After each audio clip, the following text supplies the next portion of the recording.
नमस्कार, मैं हूं अंकित कुमार सिंह और आप देख रहे हैं किसान तक। आज हम आपको बताने वाले हैं पशुओं में जो सबसे ज़्यादा बीमारियां होती हैं, खुरपका, मुंहपका यानी कि एफएमडी रोग। इसका उपचार कैसे हो, इसका इलाज कैसे किया जाए, इसकी पहचान कैसे की जाती है, तमाम चीज़ों का आज हम बताएंगे। और इसके लिए आज हम पहुँच गए हैं पटना के वेटनरी कॉलेज में और हमारे साथ हैं पशु चिकित्सक डॉक्टर दुष्यंत कुमार। तो सर, ये पहले होता क्या है, ये रोग है क्या, खुरपका और एफएमडी जिसे बोला जाता है? और इस नमस्कार सभी किसान भाइयों को। ये खुरपका मुंहपका रोग जिसे हम बोलचाल की भाषा में एफएमडी बोलते हैं आजकल, जिसे फुट एंड माउथ डिजीज अंग्रेजी में बोलते हैं। तो ये बहुत एक विस्तार रूप में फैली हुई बीमारी है जो कि विषाणुओं से होती है, मतलब वायरस से होती है। जैसे आप लोग देखे होंगे कोरोना एक वायरस था, इसी तरह इसका भी एक वायरस होता है जो पिकोरना विरिडी से नाम की एक फैमिली है, उससे होता है। एफ्थास वायरस है। इसका एक जो डिस्ट्रीब्यूशन है वर्ल्ड वाइड है, पूरे विश्व में फैली हुई बीमारी है। कुछ देश हैं जैसे कुछ देश हैं जो एफएमडी से फ्री हैं, यूरोपियन कंट्रीज हैं बेसिकली उसमें। लेकिन अभी अपने भारत में या विकसित जो कुछ और विकसित देश हैं और विकासशील देश भी जो हैं, उनमें ये बहुतायत रूप से पाई जाती है। लेकिन जो मास वैक्सीनेशन होता है, जो बृहद टीकाकरण कार्यक्रम चल रहा है भारत सरकार के द्वारा और अन्य देशों के द्वारा भी, उसके द्वारा हम इस पर नियंत्रण कर रहे हैं।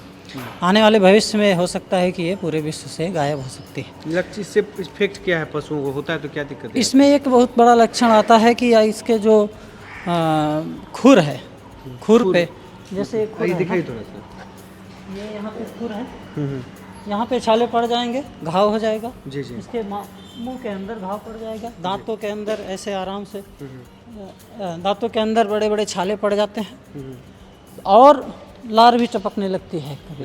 हाँ, ये मेन लक्षण आता है। फफोले टाइप के पड़ते हैं छोटे छोटे, बेसिकली खुर रीजन में और उसके मुंह में। तो इससे खाने पीने का जो कार्यक्रम इनका रहता है वो अफेक्ट हो जाता है, चलने का भी और चलने की भी दिक्कत हो जाती है। और सबसे बड़ी दिक्कत खुरपका मुंहपका में ये होती है कि मिल्क प्रोडक्शन बहुत डाउन हो जाता है।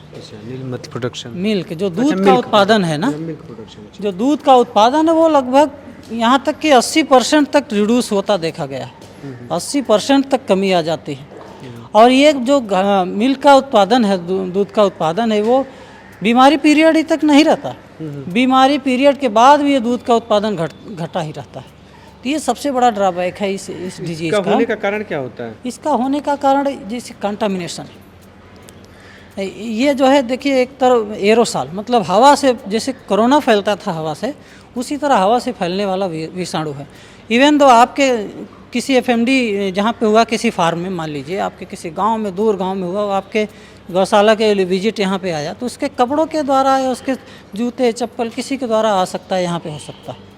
तो एक तो बहुत बड़ा ये संक्रामक टाइप का रोग है जिसके कारण ये बहुत तेज़ी से फैलता है। और एक फार्म में अगर फैल गया, किसी फार्म में एफएमडी फैल गया, तो लगभग उसमें जितने भी जानवर हैं, गाय भैंस बकरी, ये जितने भी हूफ वाले हैं, जिनमें हूफ होता है, खुर होता है, ये जो फूटे हुए खुर, जिसमें 2 खुर होता है लगभग एक पैर, हाँ, जिसमें फूटा हुआ खुर होता है, उसमें क्लोवन फूटेड बोलते हैं, जैसे ये वाले इस तरह के जिनमें खुर होता है, नजदीक इनमें जिस तरह जैसे देखिए खुर होता है, वो खुर, ये खुर, ऐसे खुरधारी जो जानवर हैं उनमें कौन से? भैंस में हो सकता है, भैंस में, गाय में, बकरी में, भेड़ में। सीजन यही है इसका?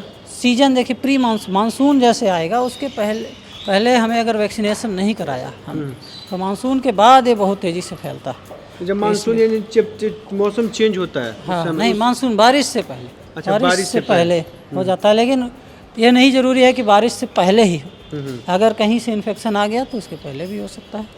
और सबसे ज़्यादा इसमें जो है कि मॉर्टिलिटी उतना ज़्यादा नहीं है, मतलब मृत्यु दर तो कम है बड़े जानवरों में, लेकिन जो छोटे जानवर हैं, जैसे छोटे बच्चे हैं, इसमें उसमें मृत्यु दर है। उसमें क्या होता है, जिनका मायोकार्डाइटिस हो जाता है, जो हार्ट की जो मसल है उसमें इन्फ्लेमेशन हो जाता है, तो उस कारण जो है उसकी मृत्यु हो जाती है। उनके मतलब हार्ट में दिक्कत आ जाती है, तो उसके कारण उनकी मृत्यु हो जाती है। उपचार तो छोटे बच्चों, इन सब का उपचार यही है कि सबसे पहला उपचार से पहले हमें प्रिवेंशन, बचाव। उपचार तो देखिए, वायरस जो हैं जिनका कोई दवाई नहीं होती अभी तक, थोड़ा बहुत दवाइयाँ तो कुछ वायरस पे काम करती हैं, लेकिन जो वायरस की सबसे बड़ा उपचार है वैक्सीन, जैसे कोरोना की वैक्सीन, इसी तरह इसका भी वैक्सीन होता है। भारत सरकार के द्वारा इसकी वैक्सीन फ्री में। क्या वैक्सीन का नाम है सर? इसकी वैक्सीन रक्षावैक के नाम से भी आती है। तमाम जो कंपनियां वो भी बनाती हैं। फुट एंड माउथ डिजीज़ की वैक्सीन इसी नाम से भी आती है। इंडियन इम्यूनोलॉजिकल एक कंपनी है वो भी बनाती है, और भी कंपनियां इसकी वैक्सीन बनाती हैं।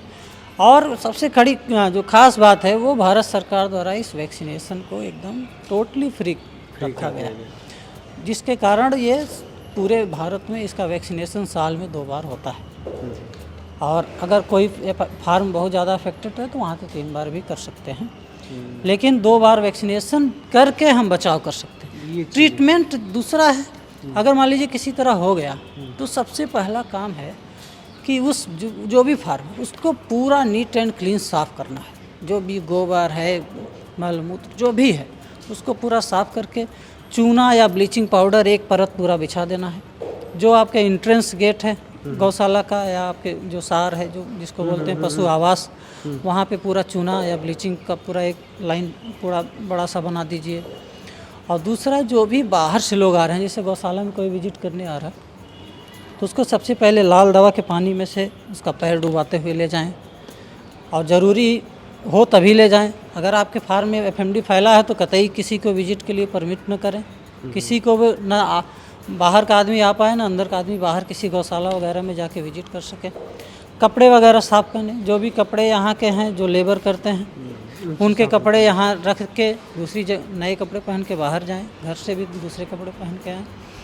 और जो भी और ट्रीटमेंट है, जैसे जानवर जो बीमार हो गया उसका क्या ट्रीटमेंट, इसमें जो एंटीबायोटिक होती है वो क्या करती हैं, जो सेकेंडरी इन्फेक्शन मतलब जो बाद में घाव वगैरह बन जाते हैं उसको सुखाने के लिए एंटीबायोटिक, और भी दवाइयाँ जो हमें लगती हैं सब्सिडरी, जो विटामिन्स वगैरह हैं वो सब देते हैं। और इसका जो घाव है उसको, जैसे देसी में भी हम इलाज बताते हैं कि देसी में जो ढाक होता था, ढाक पलाश जिसको बोलते हैं, उसके छाल को उबाल कर उसमें फिटकरी वगैरह मिला के उससे रोज़ धुलते हैं। हल्दी और हनी जो मधु है, शहद, हल्दी और हनी और प्याज मिला के पेस्ट लगाते हैं जहाँ जहाँ उसका खोला रहता है। जहाँ घाव मुंह में है उस मुंह में जो है क्या करना है, ग्लिसरीन, ब्लोरोग्लिसरीन वगैरह आता है उसको लगाते हैं, जिससे उनको सूदनिंग इफेक्ट मिले। और लगातार ट्रीटमेंट करते रहना है जब तक कि इसका पूर्ण रूप से क्योर नहीं होना, निदान नहीं हो जाता है। तो ये है मुँह पका और खुर पका जो बरसात की सीज़न में होता है, लेकिन गर्मी का मौसम चल रहा है तो अभी भी आप टीका उका भारत सरकार के द्वारा फ्री है। तो आप जाके पशुपालक जो हैं अपने इस रोग से बचाना है तो आप अपने पशुओं को इसका टीका ज़रूर दिलाएं। ये वीडियो आपको अच्छा लगा हो तो किसान तक चैनल को लाइक सब्सक्राइब जरूर करें। खेती बाड़ी और अन्य की जुड़ी हुई खबरों के लिए किसान तक के साथ जुड़े रहिए। नमस्कार। हमसे है दुनिया, हमें कुछ करके दिखाना है।